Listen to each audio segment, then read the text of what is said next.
சிந்தையில் சிவமணம் வீசுது தினம் தினம் அறிவாயமரேசா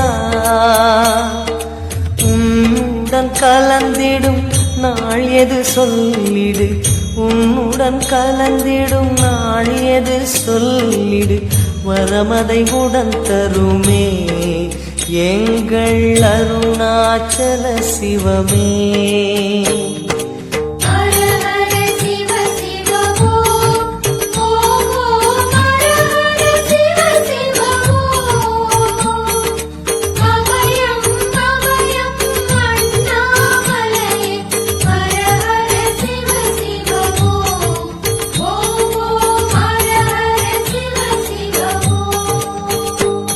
இப்படி ஒரு கோவில உங்க வாழ்நாள்ல பாத்திருக்க மாட்டீங்க. இன்னும் கொஞ்ச காலங்கள் போனாக்கா இந்த கோவில பாக்குறதே பெரிய விஷயமா இருக்குங்க. நான் சொல்றேன், இந்த கோவில் எங்க இருக்குன்னா திருவண்ணாமலை மாவட்டத்துல உக்கம்பெரும்பாக்கம் அப்படின்ற ஒரு கிராமத்துல இருக்கு. இந்த இடத்துக்கு நீங்க போக நினைச்சீங்கன்னாக்கா காஞ்சிபுரத்துல இருந்து வந்தவாசி போக ரூட்ல 16 கிலோமீட்டர் டிஸ்டன்ஸ்ல தாங்க இந்த கிராமம் இருக்கு. இங்க போயிட்டு நீங்க யாரு கிட்ட கேட்டாலும் இந்த கோவில காட்டுவாங்க. இந்த கோவில பார்க்கும்போது பல்லவர்கள் தான் கட்டியிருக்காங்கன்னு சொல்றாங்க. அடித்தளத்துல கருங்கற்களாலேயும் மேல ஃபுல்லாவே செங்கற்களாலேயும் ஏற்படுத்திருக்காங்க. ஆனா கரெக்டான ஆதாரம் எதுவுமே கிடைக்கலங்க, இவங்க தான் கட்டியிருக்காங்கன்ட்டு. கோவிலுக்கு எதிர்ப்புறத்திலேயே நந்தி, விநாயகர், உடைந்த அம்மனுடைய சிலையும் பார்க்க முடியுது. அப்படியே கோவிலுக்கு பக்கத்திலேயே சப்த கன்னியர்களுடைய முழு சிலையும் பார்க்க முடியுதுங்க. இது மண்ணுக்குள்ள இருந்து எடுத்திருக்காங்கன்னு சொல்றாங்க. கோயிலுக்கு உள்ள ஒரு அழகான சிவலிங்கம் இருக்கு. வெளியிலயும் ஒரு சிவலிங்கத்தை பார்க்க முடியுது. ரொம்ப அழகான ஒரு கோவில், அழிவின் விளிம்பில் இருக்கிற ஒரு கோவில்னு சொல்லலாம். இந்த கோவிலை பாக்குற கடைசி ஜெனரேஷன் நம்மளாதாங்க இருக்கும்.